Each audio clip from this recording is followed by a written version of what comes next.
Welcome back to our channel, Shattered Trust Stories, where we explore the untold stories of relationships, heartbreaks, and the unexpected twists of life. Let's get started. The wedding day was supposed to be the happiest day of Daniel's life, a day where he stood at the altar with his bride, surrounded by family and friends. But for Paul, it was the moment he had been dreading for years. A moment ere the truth would finally be revealed. It wasn't supposed to go this way, not like this. He'd hoped for a peaceful confrontation, maybe a private moment where he could confront Margaret and get the answers he deserved. But the years of lying, the endless nights of suspicion, the gnawing feeling in his gut that something was off, Paul had finally reached a breaking point. He could no longer stand in the shadows, pretending everything was fine when his entire life had been built on as Paul walked through the familiar halls of the grand venue, watching guests mingle, laughing and congratulating Daniel. He couldn't help but feel a deep sense of irony. These people had no idea what was coming. The truth had been hidden for so long, and now it was about to surface in front of everyone, in the most public way possible. It wasn't revenge, at least, not entirely. It was justice. It was closure. But mostly, it was the final blow to a woman who had shattered his world. Margaret had always been a woman of contradictions. To the outside world, she was charming, beautiful, and successful. Everyone loved her.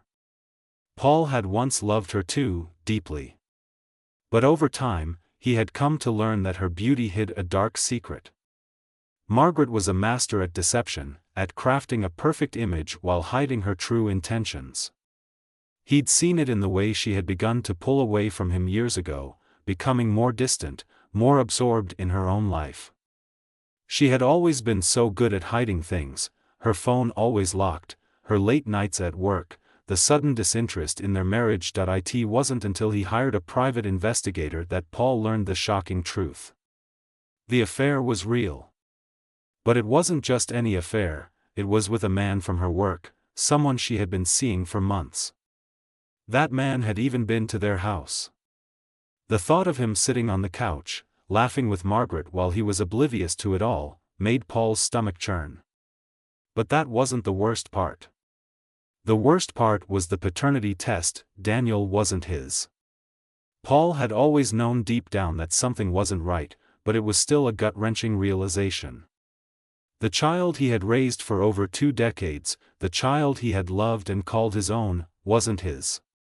The DNA test confirmed it. There were no excuses, no ways to rationalize it.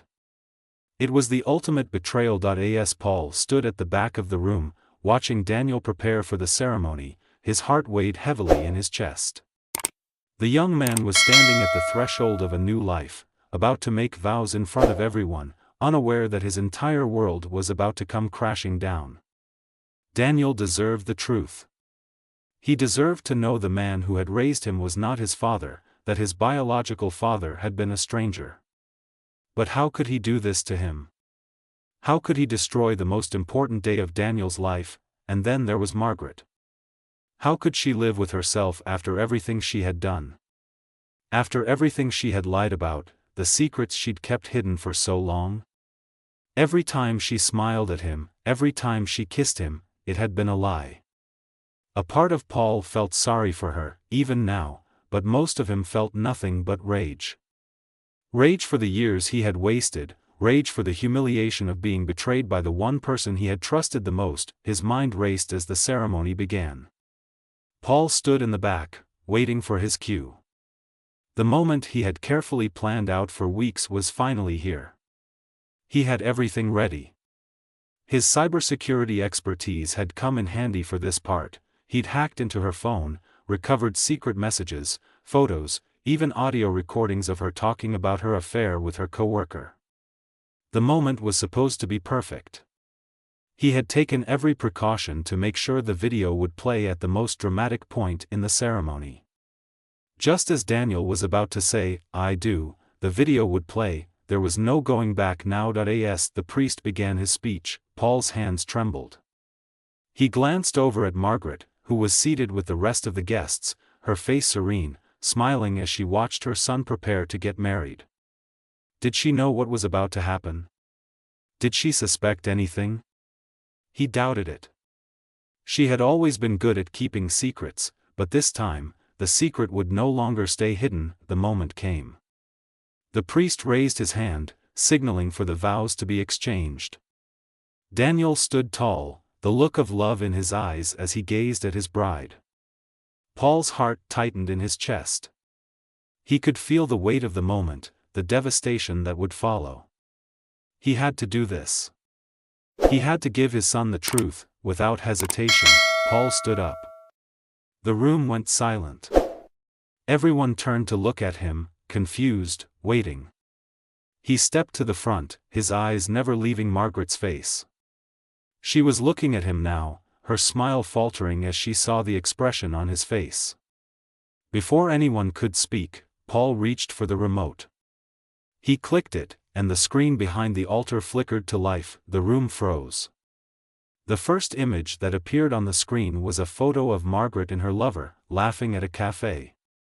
The laughter echoed through the room, and then came the recordings, Margaret's voice, soft and intimate, speaking about her plans with her lover, her desire for a life with him, while she was still married to Paul. The room gasped collectively. People began to murmur, their shock palpable, but the worst part was still to come. The video shifted, revealing a message Margaret had sent Paul a year ago, claiming how she couldn't wait for their son's wedding, how proud she was of him. The hypocrisy stung. The same woman who had spent years lying to him, deceiving him, was now being exposed in front of everyone. The whole world would know. Margaret stood up, her face turning red with fury. Her eyes locked with Paul's, and for the first time in years, he saw the rage in her eyes. She stormed to the front, her voice trembling with anger as she accused him of ruining their son's big day, of sabotaging everything. "How could you do this?" she shouted. "This is about him, not you. You're making it all about yourself." But Paul stood his ground. He had nothing to hide anymore. "You don't get to turn this around on me, Margaret. You don't get to lie to everyone, to destroy this family, and then act like you're the victim." The words came out harsh, but they were the truth. He couldn't let her twist it anymore. Daniel's face had drained of color. He stood there, speechless, his eyes wide with disbelief. His hands trembled at his sides. Paul stepped toward him, but Daniel took a step back, his eyes filled with confusion and pain. "Dad, what does this mean? What is all of this?" The pain in Daniel's voice broke Paul's heart, but there was nothing he could do to fix it now. The truth was out, and there was no going back. Margaret's eyes shifted from Paul to Daniel, then back again. She opened her mouth, but no words came out. It was as if she realized, too late, that the life she had built on lies was crumbling before her. The life she had stolen from Paul and Daniel, all in the name of a brief affair with a coworker, was over. As the guests began to murmur and the room filled with confusion and anger, Paul could feel his body trembling. His legs were weak, his mind racing, but he felt a strange sense of calm, too. It was over. Finally, the truth had come out. The silence that followed was deafening. Daniel was still staring at Paul, his eyes full of pain and questions. It wasn't just his world that had been shattered, it was Paul's, too. As Margaret stormed out of the room, her head held high, trying to regain some sense of dignity, Paul felt a coldness wash over him. She would never admit her guilt. She would never understand the pain she had caused, but for Paul, the moment of truth had arrived. And for the first time in years, he could finally breathe. The days following the wedding were a blur for Paul. The initial shock of exposing Margaret's affair in front of everyone had subsided, but the reality of the situation set in. Daniel barely spoke to him, retreating into himself, too hurt and confused to process the truth. Margaret, on the other hand, had gone completely silent. Her rage had turned into an icy distance, and Paul knew that this was only the beginning of the consequences he had unleashed. Margaret had left the house that night. She didn't even stay to argue. She simply packed a bag and walked out. Paul sat in their empty home, the silence suffocating him. He had no idea where she had gone. He tried to call, to reason with her, but she refused to answer his calls. She was a woman consumed by her anger and shame. At the same time, Paul couldn't help but feel a strange sense of relief. For the first time in years, the weight on his shoulders had lifted. He had taken back control. But at what cost? The phone call with Daniel that evening had been the hardest conversation of Paul's life. His son's voice, hoarse with emotion, had broken through Paul's defenses. "How could you do this, Dad? Why didn't you just leave her? Why ruin everything? Why destroy my wedding?" The questions had come fast and furious, each one cutting deeper than the last. "I didn't want to, Danny," Paul had said, his voice tight with emotion.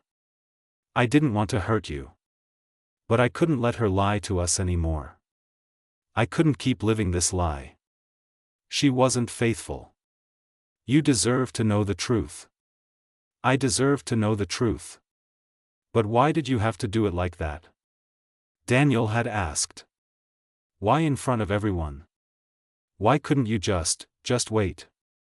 Paul's heart had broken for his son. He could hear the pain in his voice, the disbelief. But deep down, Paul knew there was no easy way to do it. The truth needed to come out. It wasn't just about Margaret's betrayal, it was about everything they had built together being a lie. For years, he had played the fool, going along with the charade, convincing himself that everything was fine. But now, all of that was gone. All he had left was the truth. And the truth was painful, the silence stretched between them, thick and suffocating. Finally, Daniel had spoken again, his voice quieter this time, almost a whisper. "I don't know if I can forgive you for this, Dad. I need time." And with that, the conversation had ended. Paul sat in the quiet, staring at his phone as though it could somehow offer him an answer. But there was no answer. The damage was done. In the days that followed, Paul tried reaching out to Daniel again, but the boy wasn't ready to talk. He'd retreated into his own world, consumed by anger, confusion, and the overwhelming weight of betrayal. Margaret was gone. Paul knew she wasn't coming back, not after this. She had too much pride, too much to lose. Her affair had been a secret she'd carefully guarded, and now it was laid bare for all to see. The shame would follow her for years. As for Paul, he was left to pick up the pieces of his own life. He didn't know where to begin. There were so many questions, so many emotions swirling around in his head. Had he done the right thing? Had he crossed a line? Could he have handled it differently? But there was no going back now. The truth had been revealed, and there was no erasing it. Weeks passed in a haze of numbness. Paul went to work, but he found it hard to focus. His colleagues noticed the change in him, the way he seemed distracted, distant. They didn't know what had happened, of course, but they could see that something was off. No one spoke about it, but it was clear to everyone that something was wrong. There was no escaping it. Then, one day, an unexpected message arrived. It was from Margaret. She hadn't reached out to him in over a month, but now, she was sending him a text that "We need to talk." At first, Paul hesitated. He didn't want to. After everything that had happened, he didn't think he could handle another confrontation with her. But the curiosity won out. He couldn't ignore it. He had to know what she wanted, what she had to say. They arranged to meet at a neutral location, a small cafe in the city. When Paul arrived, Margaret was already sitting at a table, her face hard, her posture stiff. She didn't look like the woman he had once loved. She looked like a stranger. She wasn't wearing the warm smile she used to greet him with. This time, her expression was cold, almost calculating. "Sit," she said, her voice clipped. "I didn't come here to fight. I came because we need to settle things. This isn't just about you and me anymore, Paul. This is about our son. This is about the future. Paul sat down, his heart racing. He wasn't sure what to expect, but he knew this conversation would change everything. Margaret sighed and leaned forward, her eyes narrowing as she met his gaze. You've made a mess of everything, Paul.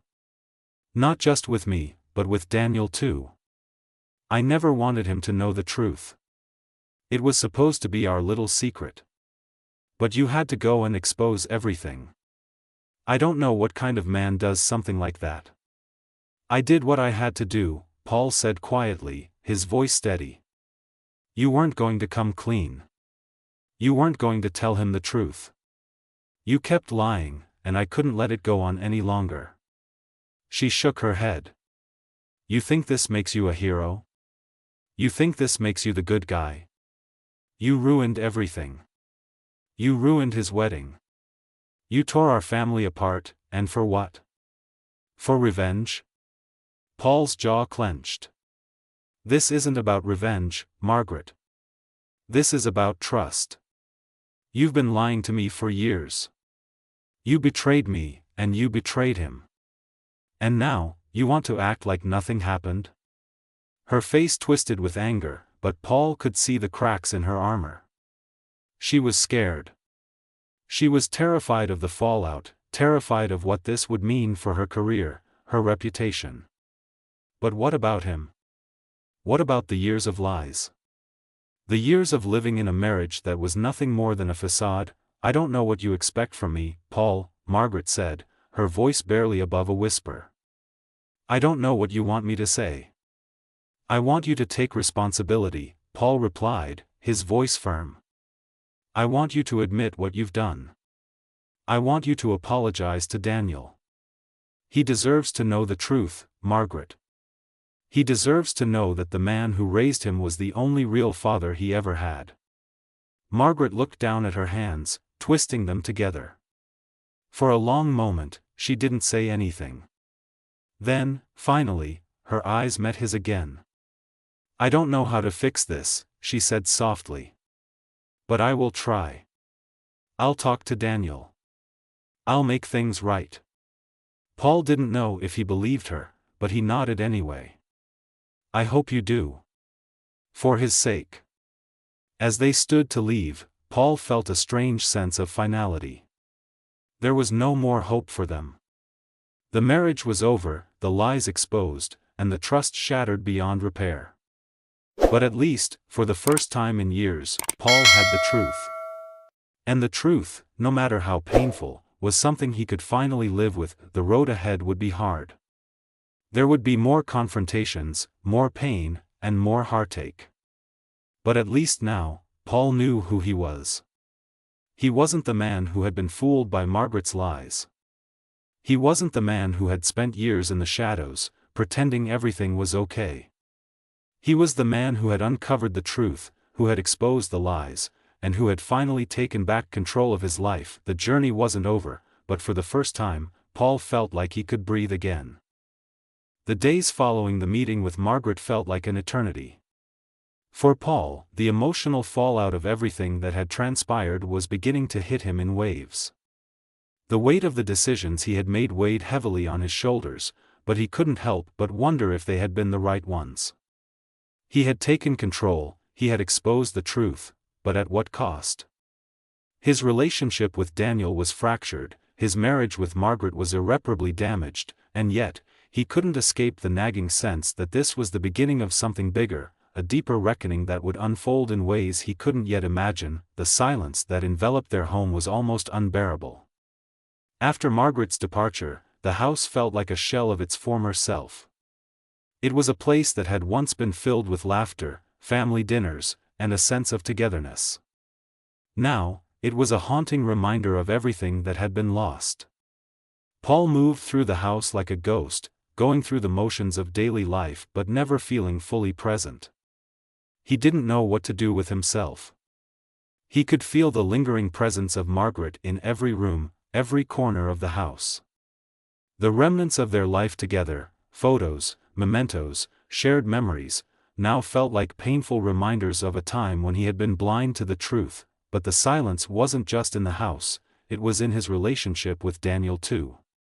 For days, his son refused to answer his calls or messages. The hurt was evident in every interaction, even if they were brief. Daniel had been the one person who had never asked for this. He had been the one person who had been caught in the middle of all of this, and Paul could see that his son's pain was far deeper than anything Paul had anticipated.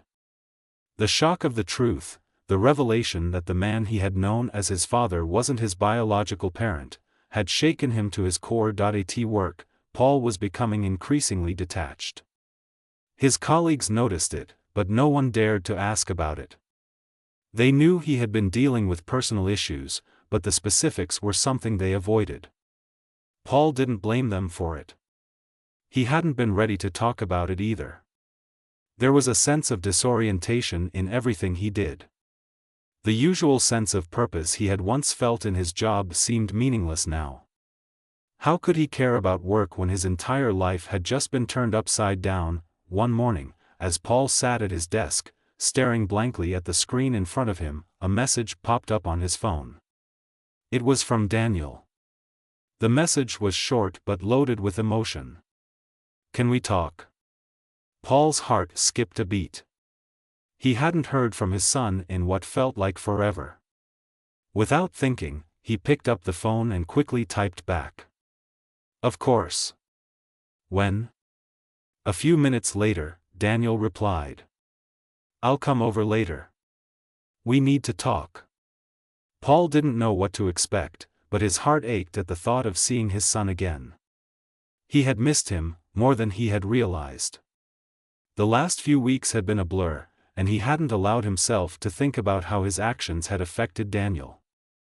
But now, the time had come. He had to face the consequences. When Daniel arrived that afternoon, it was clear that he was carrying a heavy burden. He looked older, more burdened than the last time Paul had seen him. There was no anger in his eyes this time, no defensiveness. Instead, there was a quiet sadness that hung in the air between them. They sat down in the living room, the silence stretching out for what felt like an eternity. Daniel didn't speak at first.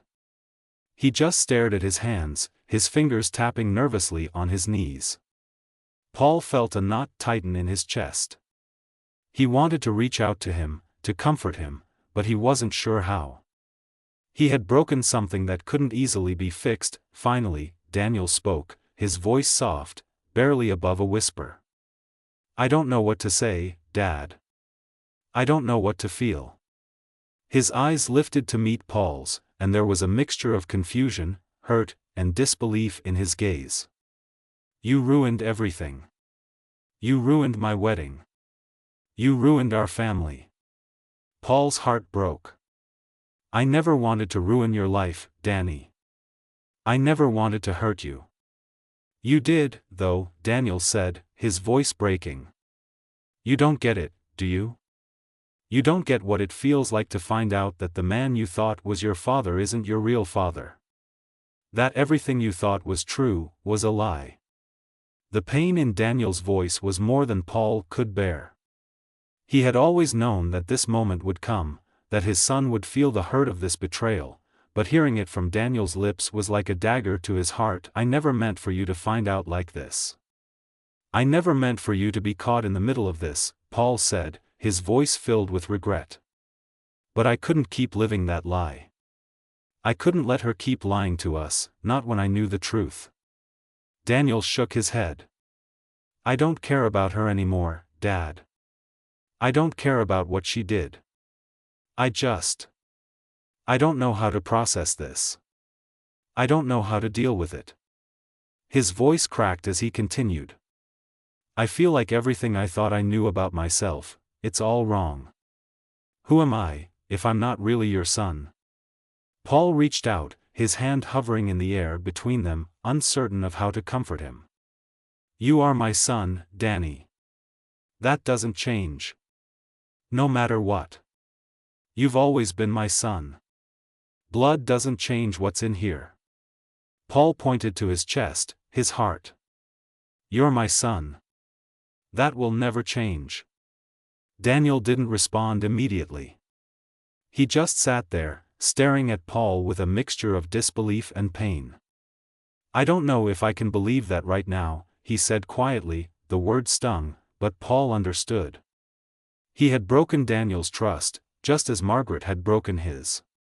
Trust was something that had been shattered, and it would take time to rebuild, if it could even be rebuilt at all. Paul couldn't promise him that everything would go back to normal, that they could simply erase what had happened. But he could promise that he would be there for him. The conversation stretched on for hours. They talked, and then they didn't talk. Daniel asked questions that Paul didn't have answers to. Daniel expressed anger that Paul couldn't justify. But through it all, there was a small flicker of something in Daniel's eyes, a flicker of hope. Hope that maybe, just maybe, they could find a way forward. As Daniel finally stood to leave, Paul felt a pang of guilt in his chest. "I'm sorry," he said one last time, his voice thick with emotion. "No," Daniel replied. I need time." Paul watched him go, his heart heavy with the weight of the past few weeks. This was far from over. The road ahead was long, and the scars from the lies and betrayal would remain. But for the first time in a long while, Paul felt a sense of purpose. He had exposed the truth, yes, but the real work, the real healing, was just beginning. As the door closed behind Daniel, Paul turned back into the empty house. The silence felt different now. It was no longer just a reminder of what had been lost. It was a blank canvas, an opportunity to rebuild, to repair what had been broken. But it would take time. And it would take effort. For Paul, this was the beginning of a new chapter, a chapter that would test everything he had left, his relationship with Daniel, his ability to forgive, and, most importantly, his ability to heal. The journey had only just begun. Days turned into weeks, and the heavy burden of the truth continued to hang over Paul's life. Every moment felt like an emotional weight pressing against his chest, but the worst part was the isolation. His relationship with Daniel was still fragile, and Paul didn't know how to fix it.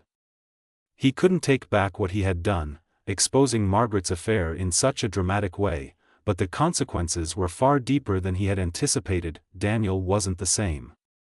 He had become distant, avoiding Paul's attempts to reconnect. His responses to texts and calls were short, and even when they did speak, the conversations felt strained and uncomfortable. Paul couldn't help but feel the distance growing between them. The love and trust they once had seemed like a distant memory, a time before everything had fallen apart. At times, Paul would sit in his living room, staring at the empty chair where Margaret used to sit.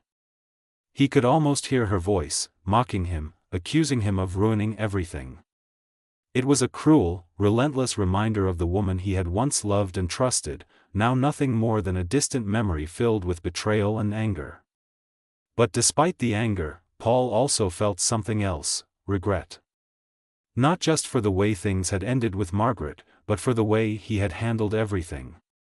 Had he been too hasty? Was there a better way to handle the truth, without causing such destruction? Yet, as the weeks passed, Paul knew there was no going back. The damage had been done. The truth had been revealed, and nothing would ever be the same again. He couldn't undo the past, but he could try to make things right moving forward. But how? How could he rebuild his relationship with Daniel? How could he earn his trust again? The phone call came when Paul least expected it.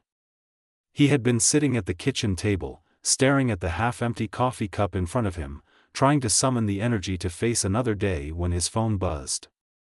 The name on the screen made his heart race: Daniel. Paul's hands shook as he picked up the phone. "Daniel?" His voice was shaky, a mixture of hope and fear. "Yeah," Daniel replied, his voice quieter than usual.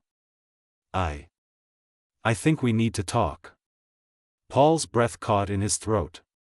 He could hear the hesitation in Daniel's voice, but there was something else there too, a willingness to speak, to engage. Paul quickly agreed, not wanting to push his son away again. They made plans to meet at the same cafe where they had met before, the place where Paul had faced the harsh reality of their broken relationship. When Paul arrived, Daniel was already seated, his hands resting on the table in front of him. He looked tired, his eyes were red, as if he hadn't been sleeping well. But there was no anger in his expression this time.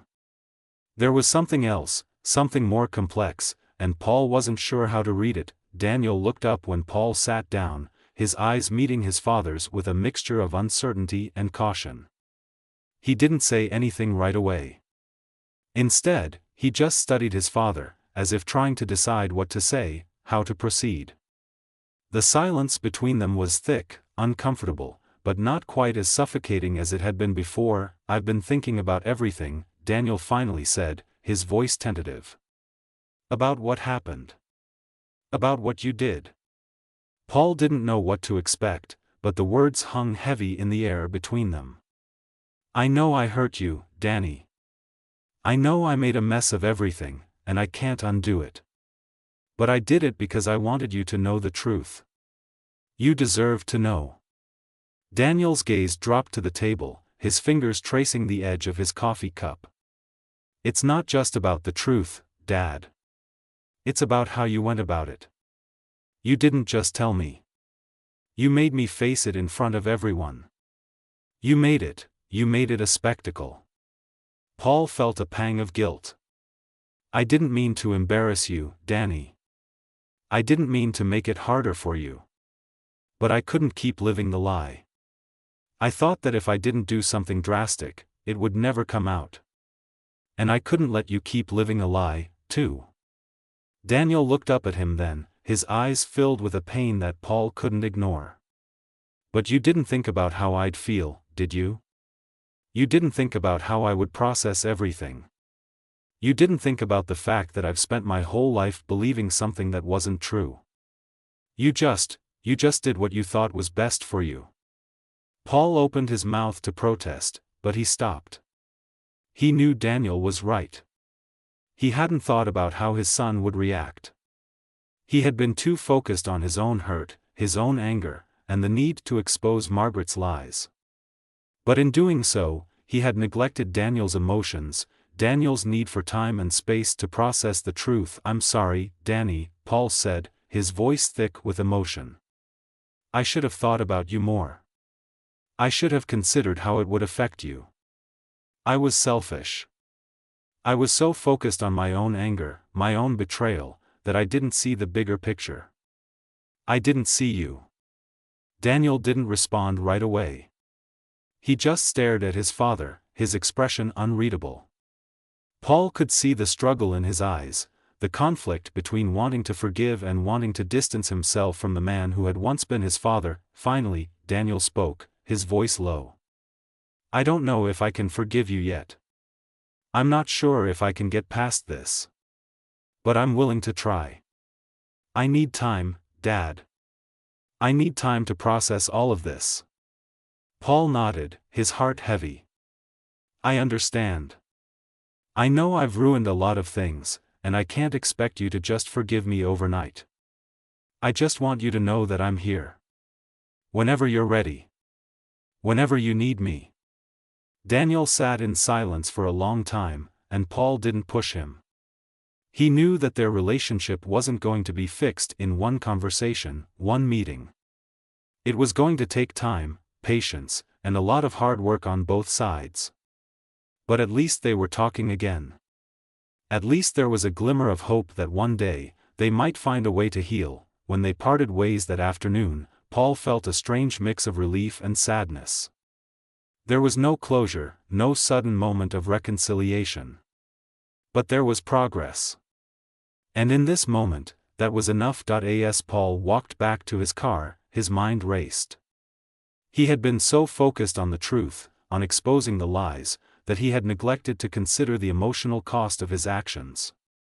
Margaret's affair had destroyed his marriage, but it had also left deep scars on his relationship with Daniel. The path to healing wasn't going to be easy, but it had to start somewhere. And maybe, just maybe, this was the first step. Back at home, Paul sat in the quiet, reflecting on everything that had happened.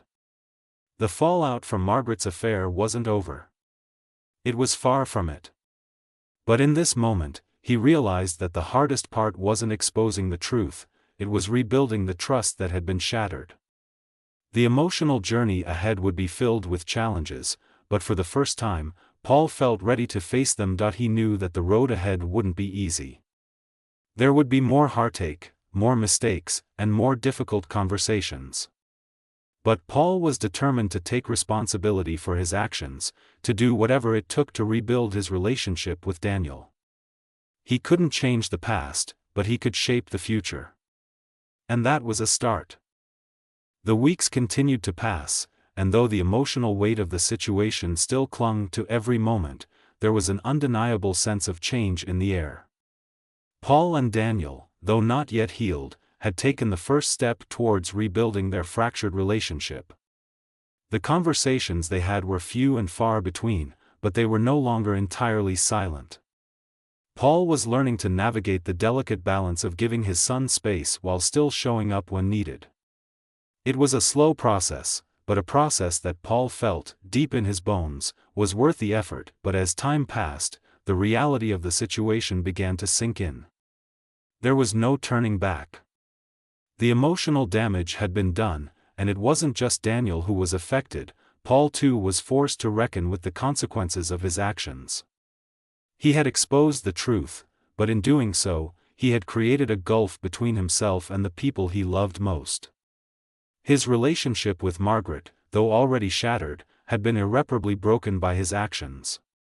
He had done what he thought was necessary to protect his son, to make sure the truth came out, but the collateral damage had been far more extensive than he could have imagined. Paul had tried to reach out to Margaret on several occasions after the wedding, but she was determined to avoid him. The few conversations they had were strained, filled with tension and unspoken anger. Margaret never once apologized for the affair, never once acknowledged the pain she had caused. Instead, she focused on accusing Paul of ruining her life, of destroying everything they had built together. It was the same old pattern, the same deflection of blame.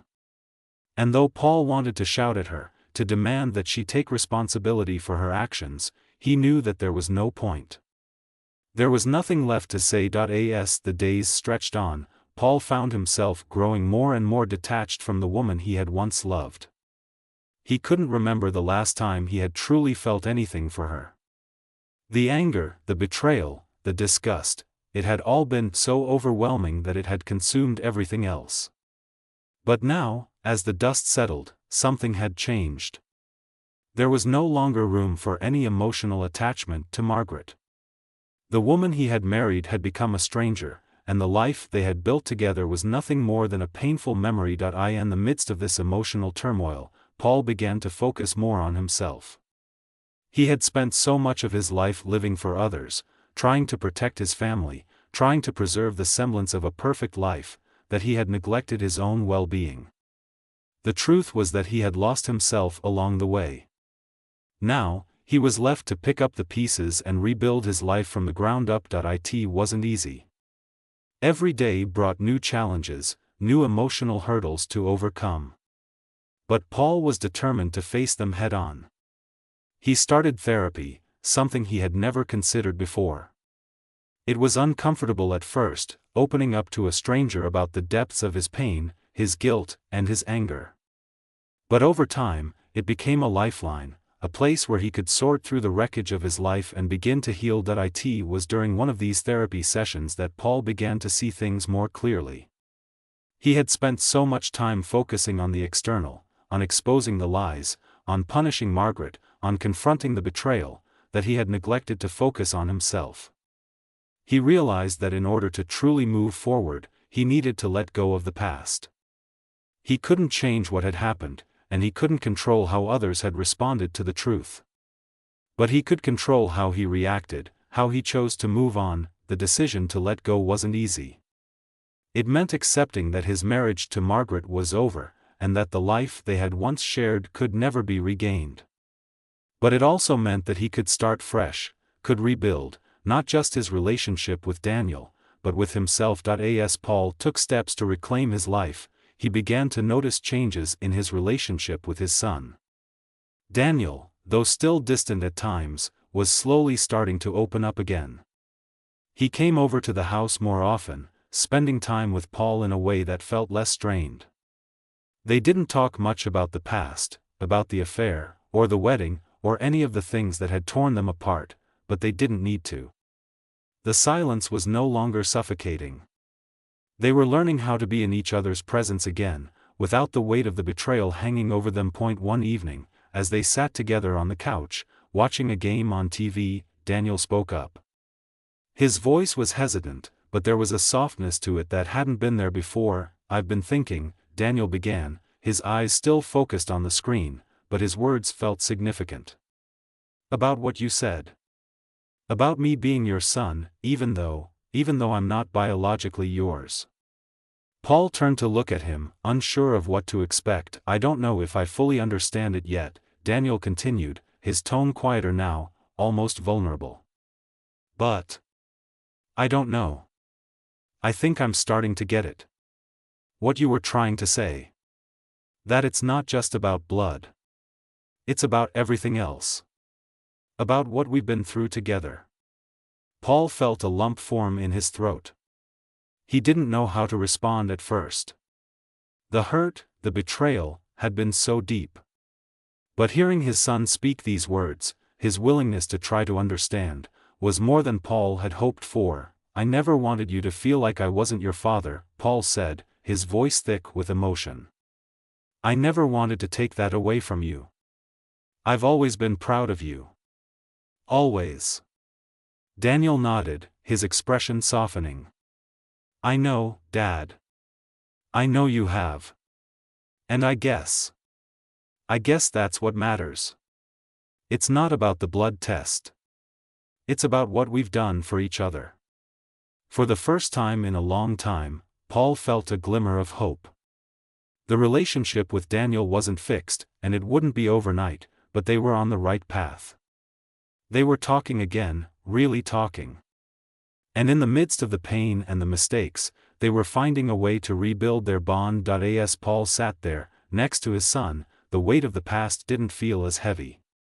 There were still moments of grief, moments of regret, but there was also a sense of possibility, a sense that maybe, just maybe, everything wasn't lost. They had a long way to go, but the foundation was there. And that was enough for now. In the end, the journey had been brutal, but it had led Paul to a place of self-awareness and growth. The truth had shattered everything he thought he knew about his life, but in the aftermath of that destruction, he had found something worth fighting for. His relationship with Daniel, his son, was his anchor, and though they still had a long way to go, Paul was ready to rebuild, one step at a time.